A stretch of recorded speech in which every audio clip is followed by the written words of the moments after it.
En el mundo de la tecnología, 30 años equivalen a un siglo de evolución. Hoy nos acompaña un hombre que no solo fue testigo de esa transformación, sino que la programó y la guió en nuestra institución. Desde sus raíces como estudiante en Mexicali hasta convertirse en pilar fundamental de la FIAD en Ensenada, desde 1994, él formó a la primerísima generación de ingenieros en computación y, décadas después, diseñó el mapa hacia el futuro, creando la carrera de ingeniería en software y tecnologías emergentes. Con orgullo recibimos al profesor, el maestro Víctor Velázquez Mejía. Muchas gracias por la invitación. Pues aquí estoy para dar testimonio de toda esta vida que tenemos en más de 30 años, ya 33 años en esta vida docente. Maestro, bienvenido. 33 años de labor docente se dicen rápido, pero usted ha dejado su firma en el código de miles de ingenieros. Ahora que recoge sus cosas de la FIAD en este 2026, ¿cuál es el primer pensamiento que le viene a la mente al mirar hacia atrás y recordar a aquel joven que llegó de Mexicali? Ay, es una nostalgia muy grande, la verdad. Voy a recordar esa vez que llegué aquí a la universidad en Ensenada. Fue lo que me trajo aquí fue un suceso no grato en el sentido personal. En aquellas épocas yo ya estaba trabajando en Mexicali, daba clases incluso en la ahora Facultad de Mexicali. Ya tenía mi trabajo como desarrollador de software y daba clases en una escuela técnica. Y en esas fechas, pues mi padre falleció y me tuve que venir acá a Ensenada para estar con mi madre y con mi hermana que estaban solas. Cuando llegué aquí a Ensenada, empecé a buscar trabajo, metí currículum, traía como 50 currículums. Vine incluso el penúltimo, lo dejé aquí que en aquel entonces era el SECU, y me quedaba un currículum. Y ya me iba a mi casa cuando de repente volteé y vi la facultad la escuela de contabilidad de administración, y ahí estaba la licenciatura en informática. Y traía el último currículo y dije, por no dejar, y fui y se lo dejé a la que era coordinadora en aquel entonces, María del Mar, y no estaba, y ya me fui a mi casa y me dice mi esposa, oye, te hablaron de contabilidad, no sé de qué, me dijo, que si podías ir mañana a las 10. Al siguiente día voy, me presento y pues y le comento a la coordinadora que quién era y pues me dijo, maestro, nos cae como anillo al dedo. Tenemos materias y usted trae todo lo que necesitamos. Y me ofreció la materia de análisis de sistemas, diseño de sistemas, la de administración de centros de cómputo, documentación de sistemas y auditoría informática. Y yo pues entonces ya había desarrollado sistemas en Mexicali y ya de ahí empecé a trabajar. Ya posteriormente, me invitó en aquel entonces el maestro Michel McCarthy, que en paz descanse, y me invitó aquí a dar clases. Y le empezó a dar clases a la primera generación cuando pasaron a segundo. Les daba la materia de programación. Michel se iba a ir a estudiar un posgrado y entonces fue que me contrató me contactó y le dijo a Manuel Corona, que en paz descanse también, y me invitaron y fue ahí donde yo empecé a dar clases. De ahí pues ya pasó ese transcurso desde pues FECAES, bueno, ahora FECAES, que me moví acá a ingeniería, y pues fue un andar, la verdad, muy, muy bonito haber dado clases a muchas generaciones y por eso es esa nostalgia, pero en realidad también es una felicidad porque pues yo ya tengo prácticamente 2 años, uno formalmente preparándome para este momento. O sea, no me va a costar irme porque la verdad estoy feliz porque sí me he preparado física, mentalmente, espiritual, me he tratado de cuidar de mi salud para irme sano y disfrutar esta nueva etapa. Pero sí es una nostalgia que yo creo que sí la voy a superar pronto. Muy bien, muchas gracias. Ahora, pues ya nos contó un poco de esa historia inicial, ¿verdad? Eh, pero ahora queremos saber un poco acerca de sus inicios. eh, ¿Por qué decidió estudiar ingeniería en Mexicali? En aquellos tiempos era un poco, pues no algo muy común, digamos, ¿verdad? Y mi pregunta era, ¿cómo era el panorama tecnológico en el estado cuando usted decidió adentrarse en ese mundo? Hijo, ahí me tengo que remontar hasta la prepa.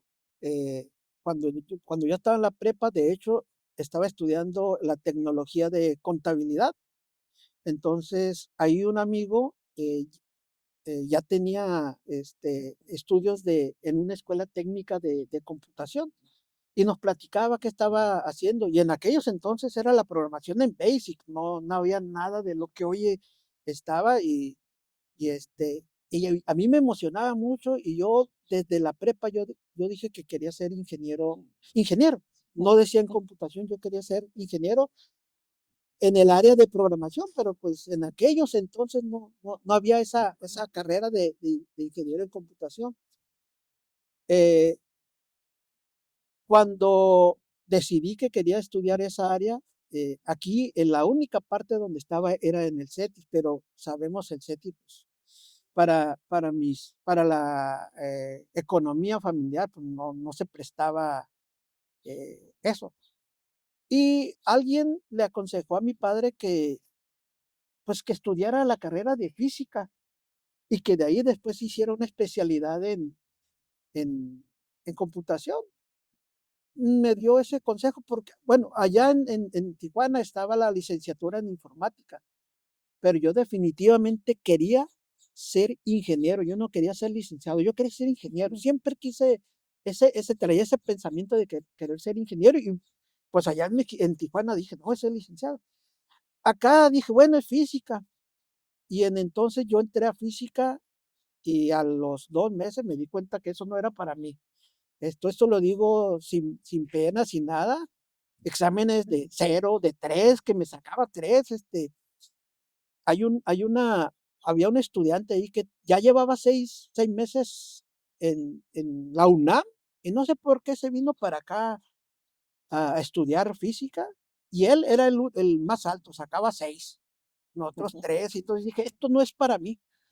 Entonces me acuerdo que ya me fui a Mexicali y allá todavía no estaba la carrera de computación.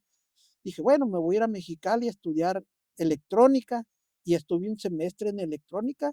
Me fue muy bien porque siempre hemos sido dedicados en el sentido de la escuela y, y al semestre siguiente que se abre la carrera en computación, inmediatamente investigué y pedí mi cambio a computación. Creo que fui el primer alumno ahí, no lo sé, pero fui y pedí mi cambio y sí, me lo dieron y ya nada más con mis compañeros de primera generación, porque soy egresado de la primera generación de ingenieros en computación de la ahora Facultad de Ingeniería de Mexicali. Y, y pues de ahí solamente llevaba la materia de álgebra superior, porque todas las demás me las habían escrito. Me la pasé feliz ese primer semestre. Y así fue cuando llegué a Mexicali, a esa primera generación de ingenieros en computación. Y ya después ahí empecé a trabajar allá en Mexicali. Aproveché mis conocimientos de contabilidad y en la empresa que yo estaba trabajando desarrollé un sistema contable desde nada hasta la terminación y trabajaba con otros 2 amigos, pero cada quien traía un proyecto. Yo traía el de contabilidad, Rosy, mi amiga, ella traía el de conciliación bancaria y, ay, no me acuerdo cómo se llama, pero ahorita me voy a acordar, él traía de inventarios y la idea era conjuntar. Y entonces de ahí empecé a agarrar esa experiencia del desarrollo y ahora sí era como ya mi gusto. Esta área del desarrollo siempre ha sido lo que más me ha apasionado, lo que más me gusta en esa parte. Y cuando yo estaba en noveno semestre, ahí fue donde di mis primeros pininos en la docencia, porque daba clases en una escuela técnica desde que estaba ahí ya estudiando. Entonces, de ahí, pues después empecé a dar clases en la Facultad de Ingeniería a los licenciados en sistemas. También ahí fue que ya tenía trabajo allá. Entonces, yo la verdad en aquellos tiempos me creía el rey del mundo, yo, porque ya tenía 3 trabajos, me iba bien económicamente. Y bueno, la vida ahí sí se encargó de decirme: "Hey, bájate de esa nube en la que andas", y pues fue lo que me hizo traer para acá. Mm, Eh, y fue así que pues realmente fue la carrera de ingeniero en computación. Yo siempre quise ser ingeniero, pero desde la prepa yo estaba seguro de ello. de Entonces, por eso viví toda esa trayectoria. Y no me importó, la verdad, haber cursado física, electrónica. En aquellos entonces no me preocupó haber perdido un año de, entre comillas, de mi vida escolar. Y ahora que ya estoy aquí, menos. O sea, y ese es un consejo a los chicos que vean este video. No se preocupen por el tiempo. Ya a estas alturas uno se ríe de haber perdido un año, entre comillas, de esa, pues de esa formación que tiene, porque realmente es parte de esa formación que uno tiene en la vida universitaria. No pensé que fuera a terminar en la docencia.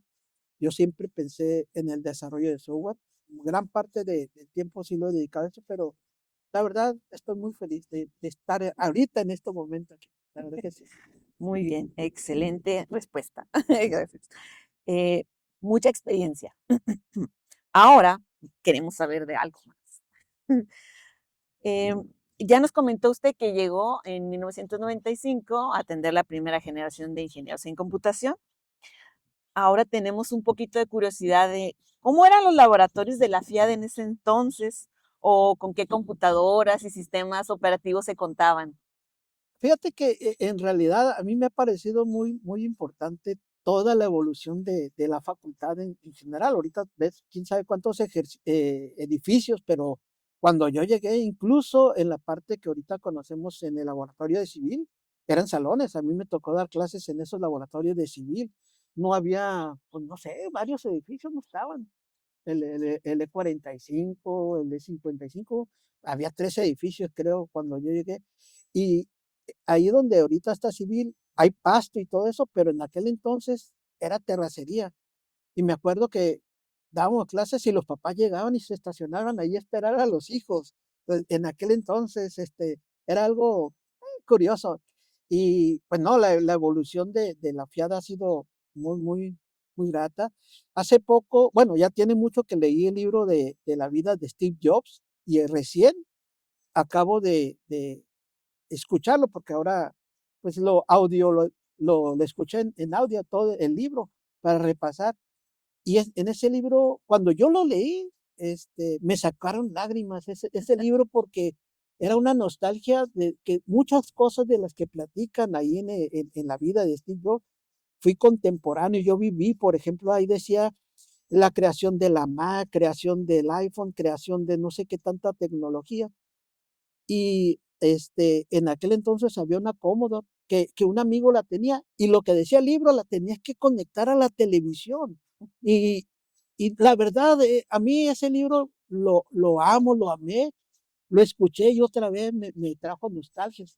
Y todo esto, pues lo traigo a colación porque aquí en la facultad realmente, pues no había nada, entre comillas, o sea, no había laboratorios así como para decir, este laboratorio es un wow, ¿no?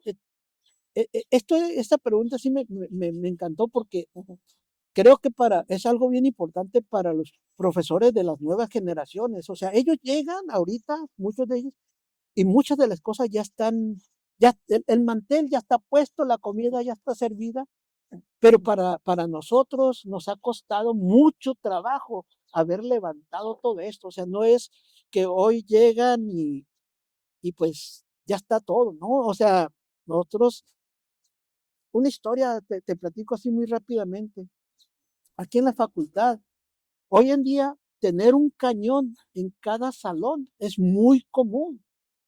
Nosotros, para haber comprado el primer cañón en la facultad, incluso ni CICES lo tenía, ni en ninguna parte.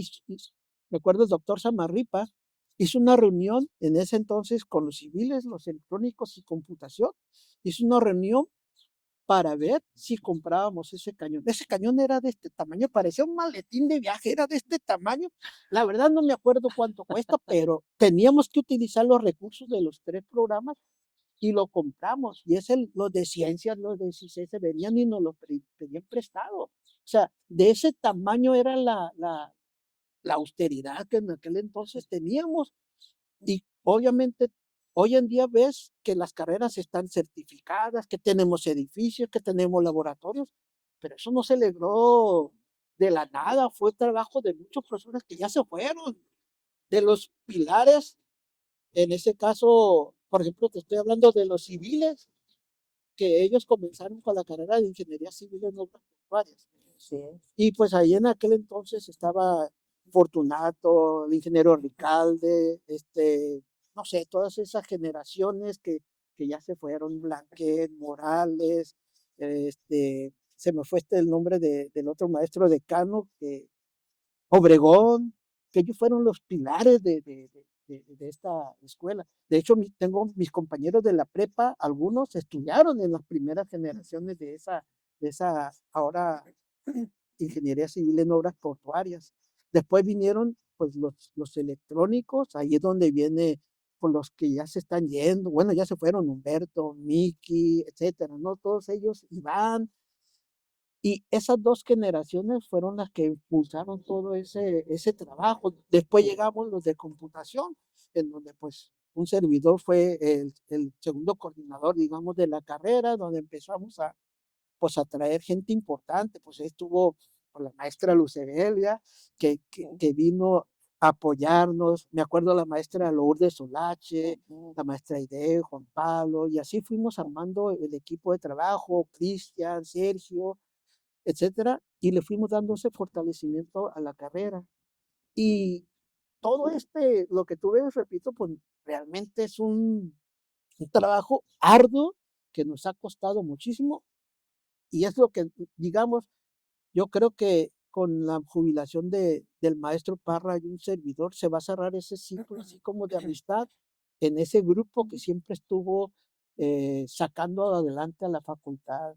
Es algo muy bonito, ¿no? O sea, en este sentido. Y los laboratorios, te digo, ¿no?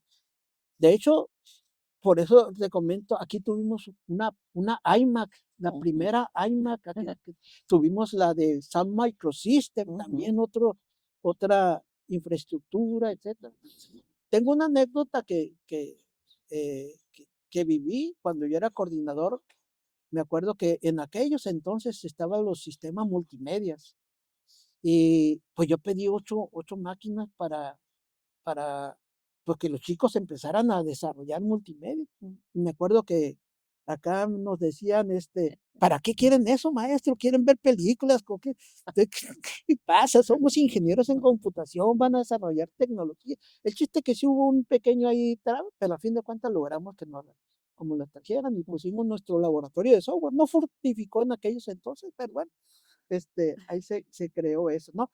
Entonces, la infraestructura sí ha cambiado muchísimo. Hoy en día, pues ya hay mucho de muy buena tecnología, pero sí nos ha costado, nos costó mucho ir innovando en esa parte. Así es. Muy bien. Ahora queremos saber, eh, formar una primera generación, como usted lo ha comentado, pues hay que trazar camino porque no lo hay, definitivamente, ¿no? Es correcto. Eh, Ahora vamos a hablar, ¿qué retos pedagógicos compartía con sus colegas para motivar a estos primeros alumnos? Por ejemplo, cuando el Internet apenas iba funcionando o se estaba estableciendo en México. ¿Cómo se preparó para ese reto? Fíjate que esa fue una época, repito, o sea, muy bonita porque a lo largo de esos 30 años que hemos estado, eh, creo que he tenido la fortuna de vivir ese cambio tecnológico tan veloz. Pero pues yo desde que estaba en la universidad estudiando, yo no tenía computadora. Yo cuando recién ingresé a mi carrera, yo no tenía una computadora. Eh, Mi madre, junto con la madre de mi amigo que estaba en la prepa, hicieron un esfuerzo y entre las dos nos compraron una computadora para que la compartiéramos. Y era una computadora que no tenía disco duro como hoy. O sea, nuestros celulares eran muy potentes al lado de nuestra computadora sin disco duro.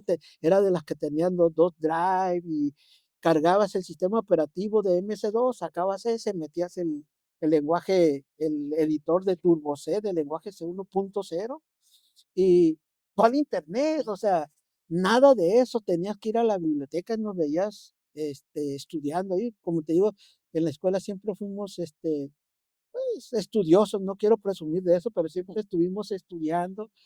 Y yo me acuerdo que esa primera vez yo aprendí a programar con un libro, transcribiendo los programas, analizándolos, leyendo, más que con un profesor. Fui como que autodidacto en esa parte. No había internet como por decir, baja esto, chat GPT, hoy nomás le dices a la inteligencia, dame el programa y te lo va a dar. Pero no, en aquel entonces no había nada de eso. Esa transición, como te digo, pues ya sabes que el Tec de Monterrey fue el primero que empezó con el Internet aquí en México, junto con la UNAM, y aquí hay que soñar de eso, ¿no? Pues recordarás en los primeros días de Internet aquí con tu celular, perdón, con tu teléfono, en tu casa que empezaba a marcar y de repente alguien levantaba el teléfono y se contaba tu internet, etcétera. Todas esas transiciones, pues hoy las ves y te dan risas, pero la verdad que sí están muy bonitas. O sea, es muy, muy trascendental ver es emocionante ver hoy en día, pues esa transición de sufrimiento que entre comillas tienes, porque no tienes tecnologías. Pues el internet realmente hoy es muy común tener 100 megas, pero en aquel entonces con tu teléfono, ¿qué? O sea, esa parte es muy bonita y en ese sentido, pues estos jóvenes tienen que aprovechar esa tecnología porque, pues si nosotros, lo que siempre les he comentado, nosotros hacíamos maravillas con una computadora sin un disco duro, con dos drive y ¿qué no pueden hacer ellos con hasta la IA hoy en día? ¿No? Es algo Correcto. muy bonito. No, la tecnología va a seguir cambiando. Pues hoy en día estamos, repito, la inteligencia artificial y esa es la punta del iceberg de lo que viene. No es nada, este, nada lo que están mostrando ahorita a lo que viene. O sea, es algo muy trascendente. Sí, muy interesante. Eso me hace que me surja una pregunta. Esos retos que se enfrentaron, eh, pues te dan una forma de actuar, ¿no? Y resolver situaciones que actualmente los jóvenes no tienen.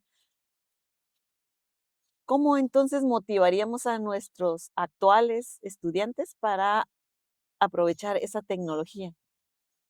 Fíjate que esa es una parte interesante que yo he vivido durante mucho tiempo.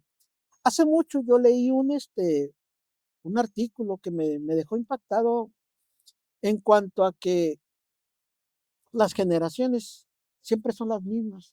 Uno es el que va cambiando. Yo me acuerdo en ese artículo que leí que decía que los jóvenes siempre tenían la misma edad y nosotros pues íbamos cambiando. Yo empecé a dar clases a nivel universidad, yo creo que tendría unos 25 años, yo creo. Entonces, cuando yo les daba clases en esas épocas, era un maestro de 25, pues, no había una diferencia pues, grande entre los alumnos y uno. Conforme fue pasando el tiempo, entendí ese artículo, porque yo ya tenía 30 años y ellos seguían teniendo entre 18 y 20. Hoy, pues ya casi a mis 60 años, ellos siguen teniendo 18 y 20. Y en ese sentido, yo vi la evolución que iban teniendo esos estudiantes. Este, y obviamente va cambiando las generaciones en su pensar, en su forma de ver las cosas.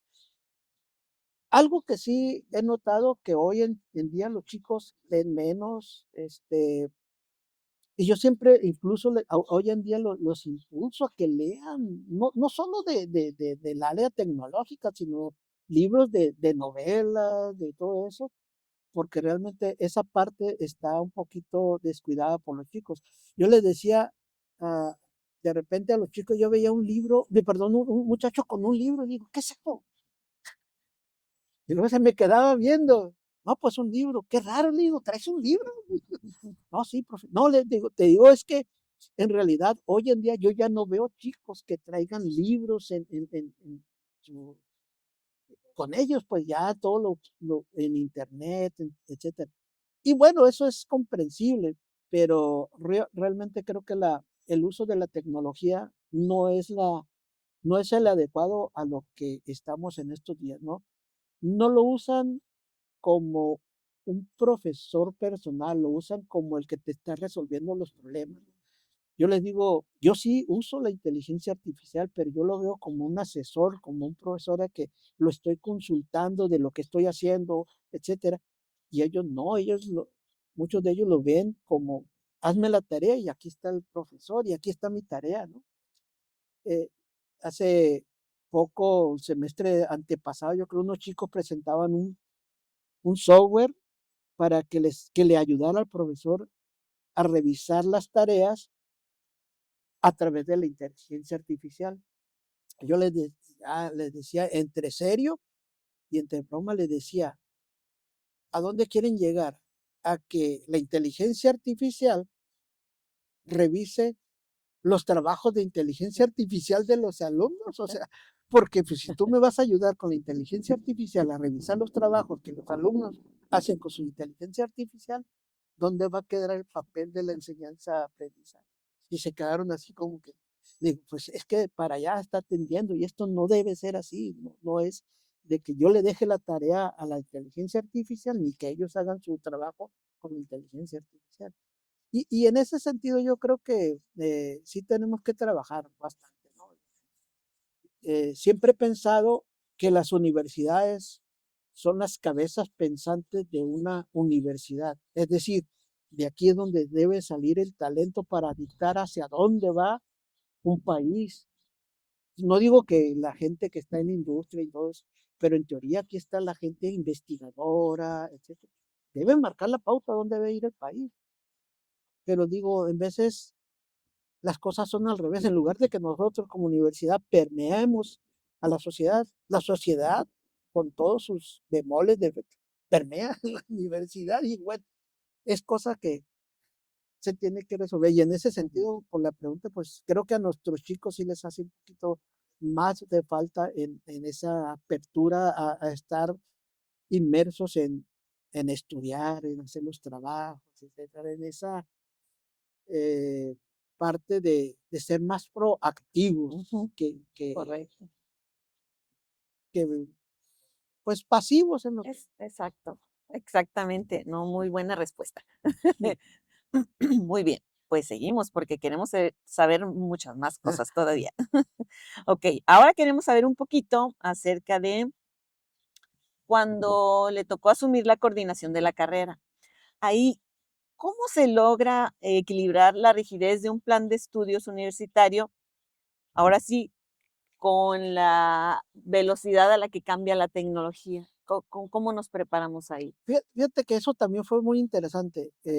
Como les comenté, yo comencé en FECAES y en esa ocasión me dieron 25 horas de clases, que era lo máximo, bueno, creo que todavía lo máximo que le pueden dar a un profesor.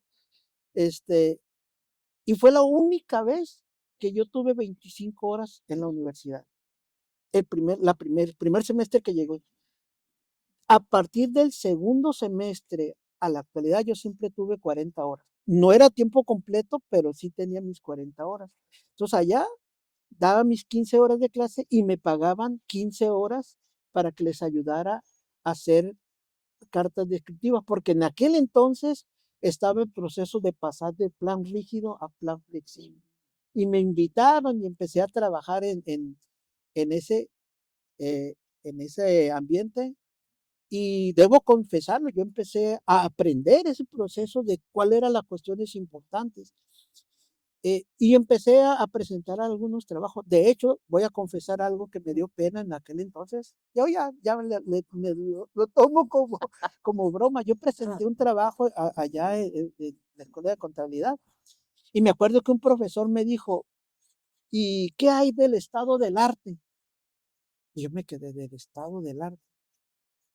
Nunca había escrito un artículo, no, un trabajo. Y yo venía de la facultad de estudio, etcétera. Traía mi experiencia, digamos, en la parte de la industria, pero cuando estaba ahí me dice del estado del arte, pues yo dije, ¿qué es eso?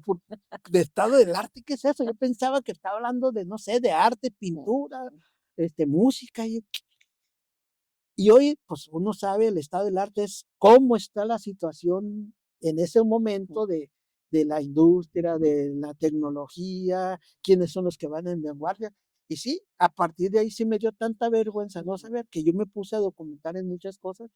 Y como iba a empezar a trabajar en esa flexibilización, pues me puse a estudiar qué era la flexibilización, para dónde iba a tender. Y ahí es donde empecé a agarrar esos conocimientos, de tal suerte que allá en FECAE, ahora FECAE fue donde empecé a hacer esos primeros trabajos. Ya cuando llegué aquí a computación, pues ya traía la experiencia de allá. Me acuerdo cuando llegué los primeros días y le dije, ¿dónde está el mapa curricular? No, no hay. ¿Cómo que no hay mapa curricular?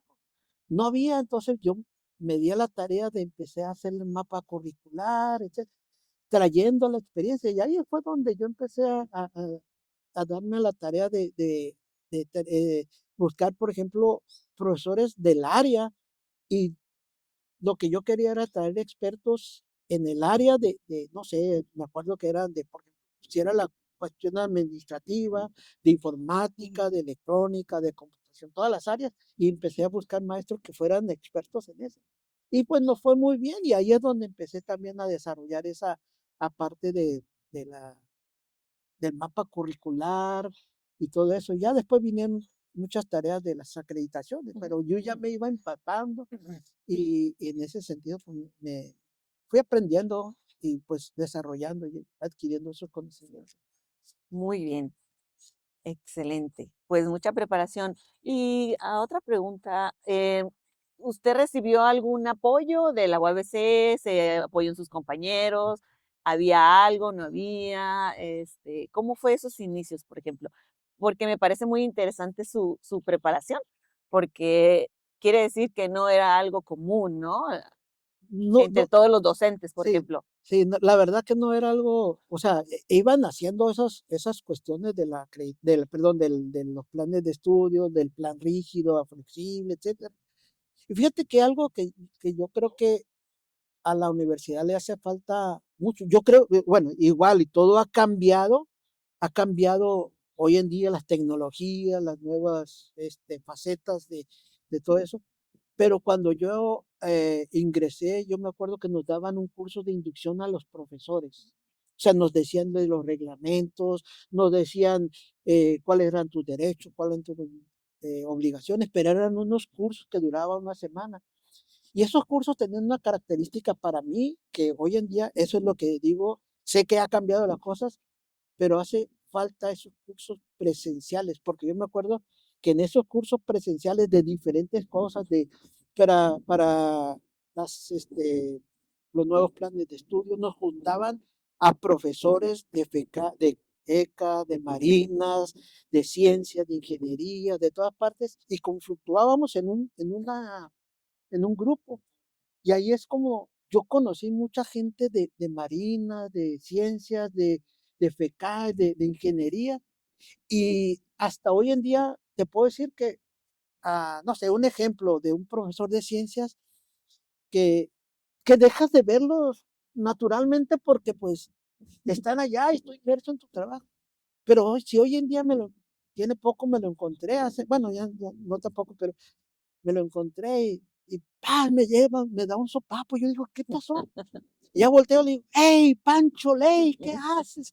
Pero fue algo así como si lo conociera muchísimo, pero fueron de los que yo conocí en esos cursos, etcétera. Y es donde tú ah, ves que la cuestión de convivir con ellos en esa participación personal es muy importante. Hoy lo ves todo en línea, cosas, esa personalización se va perdiendo, pues, y creo que eso deberíamos de regresar un poco, ¿no? Yo hice amistades, repito, de varias facultades, ya, por supuesto, ahorita ya muchos jubilados, pero creo que eso se ha perdido un poquito, ¿no? De esa parte. Y ahí es donde todos esos cursos de los que me preguntan, de la preparación, eran demasiados cursos muy buenos presenciales que con gusto iba uno.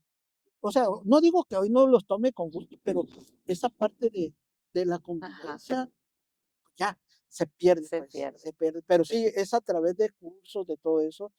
Y sobre todo, pues, a lo mejor dijera mi compadre Juan de Dios, halago en boca propia es vituperio, pero creo que nosotros hemos ido como que muy ad hoc a participar y estar siempre a la vanguardia, siempre apoyando, tratar de estar pues al día, ¿no? En todo, o sea, ya sea lo escolar, lo tecnológico, porque debo confesar, sí me da vergüenza que no saber algo, aunque yo sé que eso pudiera ser natural, porque pues, no tenemos que dominar todo, pero sí me da pena Mm, y, mm, y pues hay que estudiar. eh, Y esa parte es una de las razones de mi jubilación. Ya ahorita los chicos ya, profe, hice esto. ¿Y cómo se hace? No, pues así. Entonces ya me están rebasando. Digo, ay, nos vemos. La tecnología es tan grande que yo ya digo, ay, no, ¿sabes qué? Creo que es tiempo de jubilarme. Yo ya no voy a alcanzar a ver todo esto, ¿no? Es diverso, ¿no? Pero mm, entonces, sí, sí, ya, mi pasión es la misma, por el aprender, mm. pero no, yo ya quiero ir a disfrutar mi, Realizar otras Ah, actividades, ¿no? exacto. Complementarias en la vida, ¿no? Sí, Por es ejemplo. correcto, es correcto. Excelente, muy bien, ¿no? Entonces, esa experiencia, pues, fomenta el compañerismo y el sentido de identidad, Sí, entonces, ¿verdad? sí, no, no, Sí, sí, es sí, algo que es sí se correcto, debería es correcto. recuperar, ¿verdad? Sí, sí, definitivamente, Es definitivamente como un gran consejo para estas nuevas generaciones. es correcto. Fíjate, ya que lo retomas, tenemos un grupo de amistad, repito, nuestro grupo de amistad es multidisciplinario. En ese grupito estamos hablando de, no sé, de 12 profesores de civil, de electrónica, de computación, de software. Y esa amistad, estamos hablando de los 30 años, porque fuimos Mm, contemporáneos desde aquellos entonces. Te puedo decir que llevamos como unos 16 años que todos los viernes vamos a desayunar a cazuelas. Y eso ya no hay cita todos los viernes a las 8:30, mientras estamos en tiempo de escuela, claro, los festivos y vacaciones también, pero ya no hay cita. Ya no hay que decir nos vemos, ¿no? Ahí está, a veces vamos 4, 8, 10, 12, pero ahí estamos ese grupito. Tenemos nuestra hora de café y eso es precisamente lo que yo hoy en día no sé si hay alguien, grupos que tengan esa, ¿cómo se llama? Esos grupos de amistad y obvio, como somos multidisciplinarios, cuando estábamos trabajando para la facultad, por supuesto que cada quien aportaba desde su programa educativo. ujú. Y entonces eso hacía que se fortaleciera mucho los proyectos de aquí de la facultad y por eso ves muchas cosas, porque siempre fue un grupo que fue Muy bueno. empujando, empujando, y como dices, si es esa, creas tu pertinencia para la facultad y para tu programa educativo, que pues como digo, es algún consejo que debe quedar para las nuevas generaciones. Correcto, exactamente. Pues muy bien, nos da mucho gusto que sí haya experimentado esa esa vivencia, Sí. digamos, ¿no? Muy bien, pues seguimos porque todavía queremos saber más Adelante. cosas. Okey, ahora sí algo de la tecnología, dice. A lo largo de estos 33 años, ¿usted pasó de revisar códigos impresos en papel o los famosos disquetes a evaluar repositorios en la nube?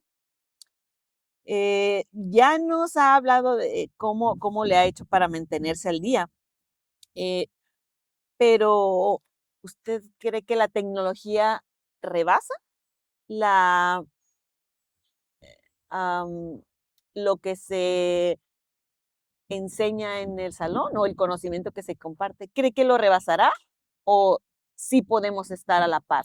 ¿O cuál sería el consejo? ¿Cómo le hacemos para que esa diferencia no sea tan grande? Porque si igual no podríamos ir a la par, lo podemos aceptar, pero ¿cómo le hacemos? O Fíjate, no debemos aceptarnos, no debemos resignarnos, hay que estar en la lucha. fíjate que yo soy una persona, soy un tecno optimista. O sea, yo amo la tecnología y con base a eso soy muy optimista. Y yo pienso a raíz de lo que dice mucho la gente hoy en día de la inteligencia artificial que le va a quitar el trabajo al ser humano. Yo desde que estaba en la prepa, incluso creo que en la secundaria, pues te daban los temas de la revolución industrial y todo ese tipo de la historia universal que antes era como mucho más fuerte. Yo vengo escuchando cuando viene la máquina de vapor, de pasar desde la máquina de vapor hasta la robótica, que nosotros la vivimos, en la edad de la ingeniería industrial, perdón, de la inteligencia artificial, y desde entonces decía, es que la máquina de vapor va a quitarle el trabajo, la robótica le va a quitar el trabajo al ser humano, esto le va... Y en ese tenor yo he vivido todas esas historias, bueno, la de máquina de vapor no, pero de los sucesos, y veo que el ser humano sigue trabajando, sigue en ese... Entonces, yo dudo mucho que eso nos lleve a que perdamos mucho trabajo. ¿Quién va a manejar esas cosas? Siempre lo digo, ¿no? Eh, en este sentido, cuando me dices, nos va a rebasar, sí, la tecnología siempre va a ser más que nosotros en ese sentido, pero ¿por qué dejar que sustituya nuestro trabajo? ¿No? Yo siempre he pensado, debes aliarte con la tecnología para, este, pues que te ayude a hacer tu trabajo de una mejor forma. Hablábamos de que antes era entregar reportes de este tamaño y ir arrastrando el lápiz para revisar el código, pasamos a revisar los programas y hoy en día pues tenemos tecnología que nos ayuda a hacer ese trabajo. Por ejemplo, antes, ¿qué pedíamos? Que el chavo pues escribiera y revisábamos la ortografía, revisamos todo eso. Hoy en día, ¿cómo revisamos si tenemos 40 estudiantes? Multipliquemos 40 estudiantes por 15 prácticas. ¿Cuándo vamos a poder revisar eso? Eso es algo imposible. Y no es un grupo, son 5 materias. Entonces multiplicamos 14 por 15 por tanto, más los exámenes. Es algo tremendamente eh, difícil. Entonces, ¿qué hace uno con las tecnologías? Ok, hoy en día, ¿qué tenemos? Tenemos el Google Form, hacemos un examen en Google Form, los evaluamos, dejamos que, le planteamos, obviamente nosotros tenemos que diseñarlo de tal manera que se haga la evaluación correcta. ¿Cómo revisamos las prácticas? Pues yo al menos hoy en día le digo, hazme un video no más de 5 minutos en el cual pongas una eh, una presentación donde hables del título, introducción, el problema, qué tuviste, cómo lo resolviste. Y con base a eso, pues hago la revisión. Entonces estoy entre la revisión a través de videos, a través de escritos, trato de hacer todo un poco para ayudarme de esa tecnología. Este, por ejemplo, para los exámenes, sí es Google Form, pero también quiero los hago en papel para revisar un poco el código. Entonces, más que nada, hay que aprovechar esa tecnología y no tenerle miedo a esa parte que, ay, me va a quitar el trabajo. No, al contrario, me va a venir a ayudar a hacer esa tarea. Entonces, créeme que, bueno, uno como está en esta área de la tecnología, creo que pues para uno es muy sencillo y muy fácil decir, a ver, ¿qué haces y en qué me puedes ayudar? No, a lo mejor con el respeto para las otras profesiones, no sé, no quiero decir nombres, pero a lo mejor no están tan como metidos en la tecnología y les podría costar un poco más de trabajo. Pero yo pues invitaría a todas las áreas que se apropiaran de esa tecnología y la hicieran suya para ayudarlos a resolver la problemática que es muy común hoy en día. Y no tenerle miedo a esa Que tecnología. enfrentar el reto. Sí es. Genial, muy bien. Pues seguimos aquí. A ver, vamos a ver. Eh, ha llegado un punto en que la computación clásica, pues ya no es suficiente. El mundo demanda más, ¿no? Exige enfoques diferentes. Eh, usted se convirtió en una de las personas que coordinó la creación de ingeniero en software y tecnologías emergentes. ¿Cómo fue el proceso de convencer a la institución de que la FIAD necesitaba, eh, pues, integrarse o participar en esta evolución? Bueno, realmente ahí, yo llegué cuando el programa ya estaba haciendo los trabajos. La idea no fue de aquí de la facultad, creo viene de Tijuana, creo de ahí. Este, y cuando recién comenzaron los trabajos, inicialmente creo que estaba Cristian en los trabajos iniciales. No sé qué pasó ahí. Y Iván, el director, entonces me invitó, oye, ¿quieres coordinar los trabajos? No sé, a lo mejor llegué 10 minutos después del Ujú. inicio, por llamarlo de alguna manera. Y pues de ahí sí, ya empecé a trabajar y ya fui a Mexicali, fui a Tijuana, este, ahí es donde empezamos a trabajar todo ese planteamiento de la creación de la nueva carrera. Claro que ahí sí hubo muchísimas aportaciones por toda la experiencia que yo ya traía de haber trabajado en la transformación del plan rígido de FECAES a flexible, de haber trabajado aquí en computación con esa primera, digamos, coordinación que me tocó y más todo lo que se hizo en las acreditaciones y muchas cosas que yo ya traía en la mente y fue lo que yo empecé a aportar ahí en esa creación eh, de esa nueva carrera, esos conocimientos y realmente pues es el fruto que se tiene hasta el día de hoy, ¿no? O sea, en esa carrera, pero realmente mi participación fue un poquitito después de la idea. Yo no estuve ahí básicamente en decir, vamos a crearla, sino que yo ya en los trabajos de la creación. Perfecto, muy bien. Ahora la carrera tiene, ahora sí que nombre y apellido, ¿verdad? Tiene una parte que hace referencia a lo que es tecnologías emergentes. Ya hemos hablado un poquito de la tecnología, pero ¿qué podríamos puntualizar respecto a eso? Fíjate que algo bien interesante que surgió en esta creación de la carrera, inicialmente creo que nada más le querían llamar ingeniero en software. Y ahí entre las pláticas yo sugerí que le pusieran un apellido, pues no necesariamente tecnología semejante, pero que sí era importante ponerle un apellido porque pues íbamos a competir con otras universidades que están aquí. Ya de hecho sabemos que hay otra universidad que tiene este programa educativo también. Y yo lo que me he dado cuenta mucho es que en las escuelas particulares siempre le ponen un apellido a sus carreras, así como algo, y creo que eso dije, pues aquí tiene que ser algo que nos haga salir al mercado con un nombre como que más atractivo. Hoy en día me doy cuenta que quizás no era necesario porque me refiero porque era como algo que con base al trabajo pues ha traído mucha gente, ¿no? Pero en realidad ese planteamiento pues viene de esa idea inicial pues de buscar así como una mercadotecnia.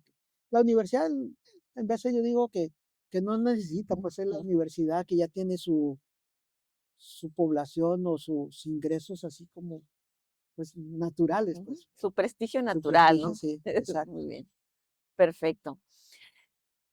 Pues eso es muy interesante porque también habla de mucho trabajo previo, ¿no? Para lograr ese prestigio. Sí, sí, sí, por supuesto, por Muy supuesto. bien. Ahora sí nos gustaría saber, pues de todas esas materias que ha impartido, ¿cuál ha sido su preferida? No, esa es una pregunta muy, muy, muy complicada, ¿no? Porque hay una materia en particular que es de mis preferidas, pero esa materia también me hizo ser el maestro un poco más odiado. Exigente. Exigente, lo vamos a llamar, sí, gracias Sí. por la aclaración. Ah, No, cuando yo estaba en la universidad había una materia que se llama compiladores. Esa materia es un poco complicada porque ahí me acuerdo que era desarrollar un compilador y sabemos que un compilador no está nada fácil hacerlo. Entonces a mí me agradó tanto esa materia, me fascinó cuando estábamos allá en la universidad porque realmente hicimos un compilador con todas sus fases, análisis léxico, sintáctico, semántico y todo eso. Y me acuerdo incluso que hicimos el editor, pero lo hicimos en C puro, no teníamos nada de lo que hay hoy. Era C puro, desarrollando las funciones de bajo nivel, etcétera. Y me fascinó cuando llegué aquí a la universidad, esa fue una de mis materias que yo di. Y me acuerdo, pues, yo los ponía a hacer lo mismo que hicimos nosotros, y ya no quería, pues, oye, y obviamente, la verdad, yo cuando siempre he sido exigente, ya de los últimos semestres le fui bajando, pero sí, por eso yo era bien exigente en esa materia, y sí, esa de compiladores era de las que más me fascinaba. Otra materia es la materia de ingeniería de software, que era también en computación. La di durante mucho tiempo porque pues era una materia donde ponías a los chicos a hacer todo un proyecto desde el análisis hasta la implementación y era una materia integradora porque ahí tenías que poner pues análisis de sistemas, diseño de sistemas, documentación de sistemas, implementación de sistemas, todo el ciclo en un semestre, montarlos en un servidor, etcétera. Y en particular yo creo que esas dos fueron las que más me hicieron felices, esas dos. Muy bien, perfecto. Sí, sí, muchas historias al respecto, Sí, ¿verdad? sí, no, no, hay demasiadas historias, no, algunas muy bonitas, otras no tanto, pero bueno, sí tiene. Genial. Bueno, ahora hablemos un poquito de todos esos egresados que usted ha tenido en el aula de clases y que ahora son pues los representantes de nuestra área o ya sea en la industria privada o en algún organismo gubernamental, están desarrollando. ¿Cómo ve, cómo siente, cómo ve esas personas que estuvieron en ese mesabanco, en ese salón de clases y que ahora están respondiendo a esos retos? Fíjate que en realidad yo he tenido muy bonitos recuerdos de muchos estudiantes e incluso de esas materias que te digo que eran complicadas y que en su momento esos estudiantes mm, no les gustaba cómo les daban la clase. eh, a eso es lo que me refiero, que no era querido porque pues, le exigía, etcétera, pero lo gratificante y lo bonito es que después esos mismos estudiantes a los que yo pues les exigía, tanto en ambas materias, porque esas dos materias son las que son las integradoras en donde más podías tratar de desarrollar ya lo profesional de los chicos que iban a hacer allá afuera, porque eran de octavo y de noveno semestre en su tiempo. Y de esos chicos que te digo que muchos de ellos pues no me querían por lo exigente, a lo largo del tiempo regresaban. Y varios chicos, y no quiero decir muchos, pero varios, este, regresaban y me decían, por ejemplo, gracias maestro. Cuando venía, yo dije, ¿por qué? ¿De qué? Tiene mucho que ni te veo. No, dice, es que hay dos materias en las que usted nos exigió tanto que en su momento no entendíamos el por qué. Pero hoy que estoy acá afuera en la industria, dice, yo entiendo muy bien eso. Dice, cuál era la filosofía de lo que quería transmitirnos, de lo que nos quería decir. Pero uno, como es estudiante joven, pues no visualiza esas cosas. Y eso a mí me gustaba mucho. De hecho, hubo un estudiante, esto me agrada porque tú lo sabes, muchos de los estudiantes, sobre todo ahorita, pues de computación, que es la carrera que más, en la que más tiempo he estado o estuve, muchos de ellos están trabajando ya en el extranjero, en Microsoft, en empresas grandes, en Apple, o sea, en empresas donde realmente, pues están desarrollando lo que nosotros. Y me acuerdo de un chico que estaba en una empresa no me acuerdo de cómo se llama la empresa, pero y estaba lejos de aquí, no sé, en Washington, no sé dónde estaba, pero me acuerdo que regresó y me dijo, profe, gracias. ¿Por qué? Hoy entiendo para qué son los compiladores. ¿Cómo que hasta hoy? No, profesor, es que estoy trabajando en una empresa en donde trabajan con redes de sensores de los carros para que prendan remotamente. Yo tuve que desarrollar la tecnología a bajo nivel. Tuve que hacer mi propio compilador, dice, con las propias instrucciones, porque no se puede utilizar. La van a meter en un microchip que tenemos que automatizar. Y ahí me di cuenta de todo lo que les decía. Es un sopapo.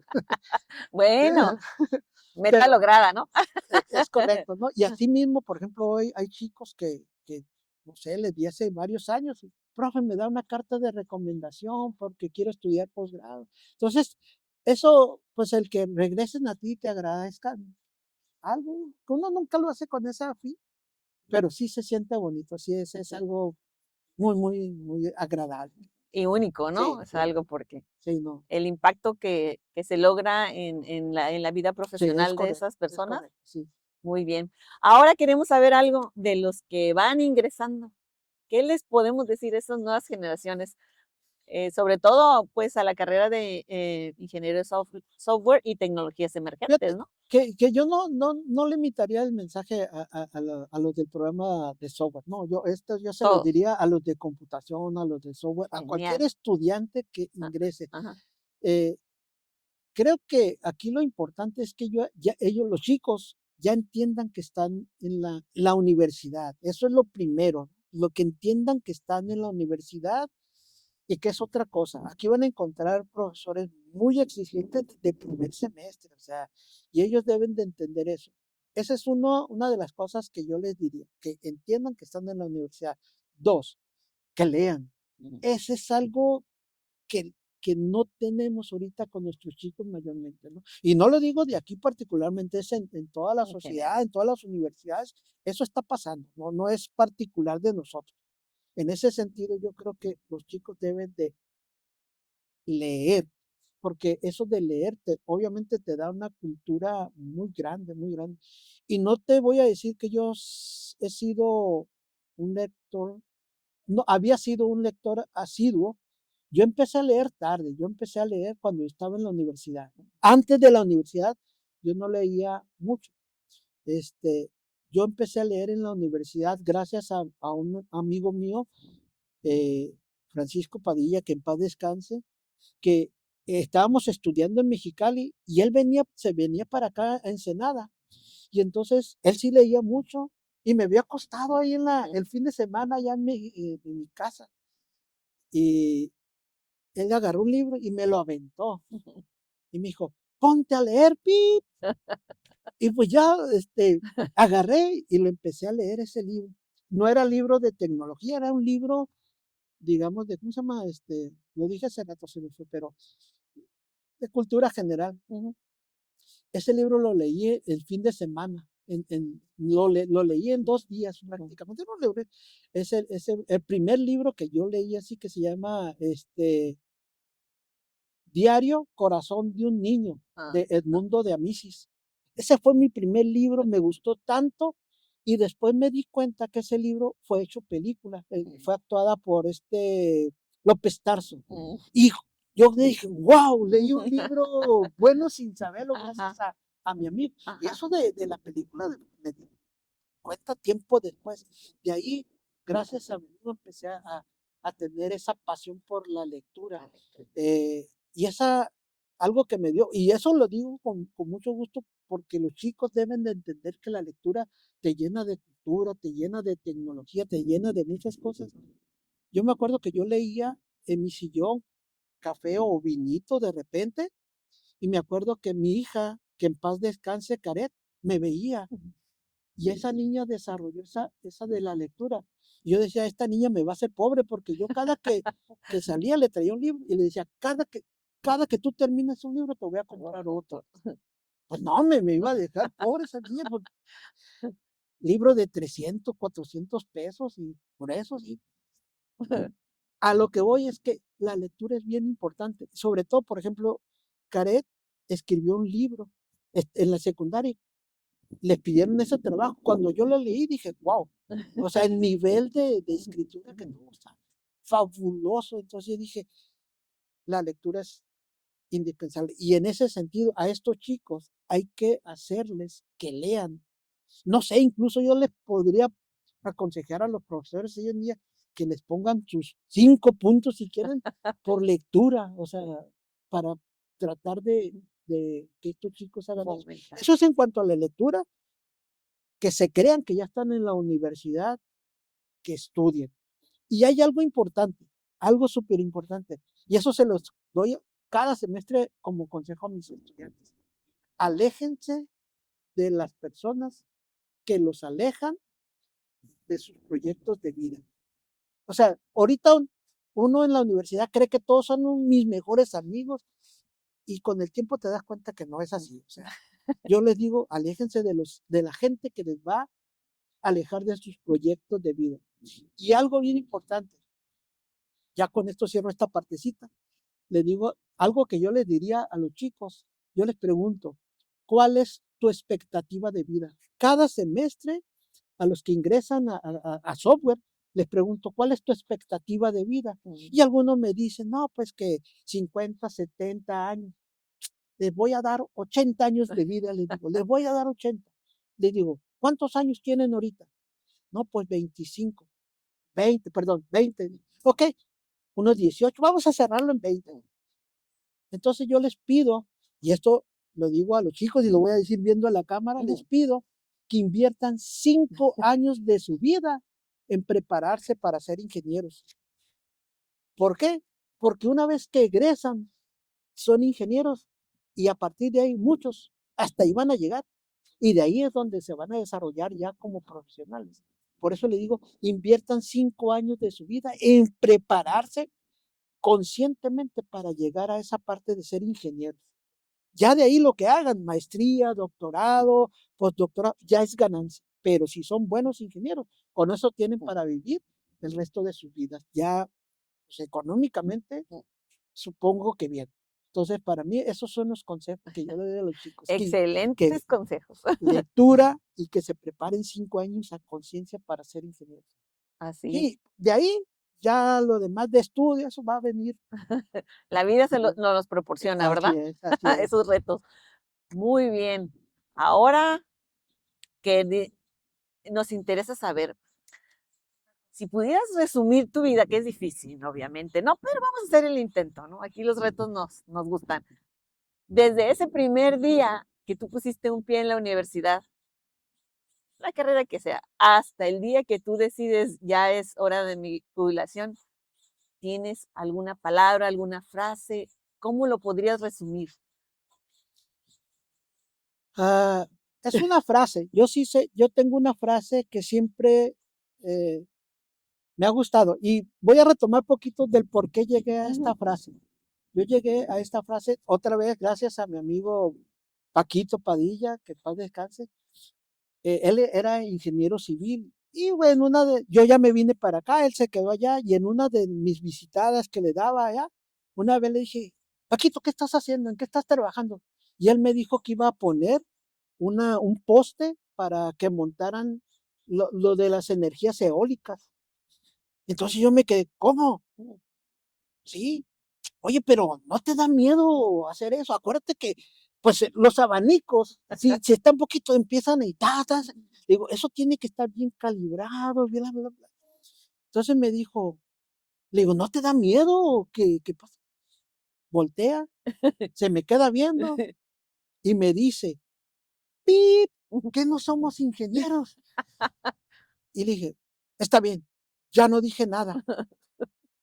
Entonces, de ahí me quedé, somos ingenieros. Y de ahí me surgió una frase, la voy a patentar. Porque soy ingeniero, puedo. Desde ahí yo me quedé con eso, simple y sencilla, porque soy ingeniero, puedo. Y en eso resumo, digamos, Todo tú.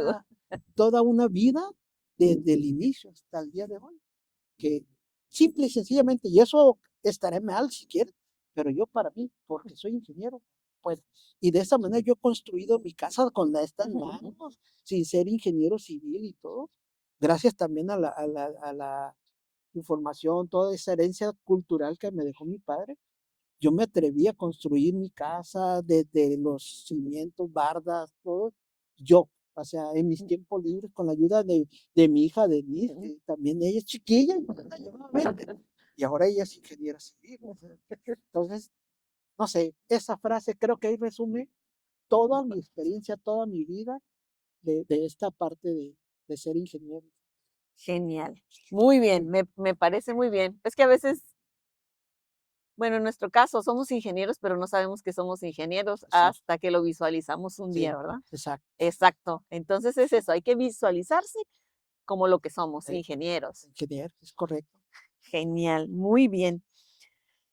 Pues queremos saber más cosas, pero vamos a hacer una pausa, podemos hacer más capítulos al respecto, porque la experiencia pues es mucha eh, y nos encanta la disposición para compartirla con nosotros, recordar tiempos y sobre todo para las nuevas generaciones que entiendan a veces qué es lo que motiva a las personas, ¿no?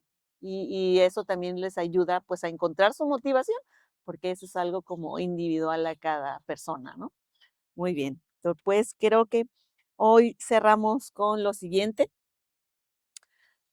Maestro Víctor Velázquez Mejía, el hardware puede volverse obsoleto y el software se actualiza. Se actualiza constantemente. Pero la lógica, la pasión y la arquitectura humana que usted construyó en esta facultad permanecerán intactas por generaciones. Gracias por programar el camino de la FIAD. Felicidades por su merecida jubilación. Muchas gracias. Muchas felicidades. Y un placer ser compañeros de trabajo y, ¿por qué no? Una amistad de toda la vida. Así es, la verdad sí me es grato cerrar este ciclo, repito. No me va a costar mucho trabajo porque, repito, ya me he preparado para este momento. Y creo que es otra de las cosas que cuando uno sabe Ujú. que algo va a llegar, hay que prepararse. No sé de qué ámbito de la vida estemos pensando, pero cualquier cosa hay que prepararse para que eh, sea más llevable todo esto. Muy bien, muchas gracias, maestro Gracias. Víctor. Nos despedimos. Gracias.